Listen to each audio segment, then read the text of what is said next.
Hello and welcome to the tutorial on maintaining translations of your configurator, equipped with the advanced INKAS Cockpit technology. In our example, it's about a missing translation. In an electric bike configurator, about Create Configurator in the menu bar, you arrive at the packager. Then I choose the tile Manage Product Packages. Out, Exit. Here I can choose the translation tile to export the current version of the translation. She'll become Excel. Download it on the computer. Ideal, get fast.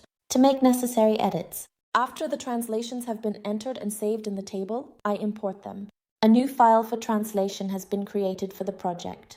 Then I remove the old translation version in the packager to import the new one, and in order to save time, effort, and valuable resources.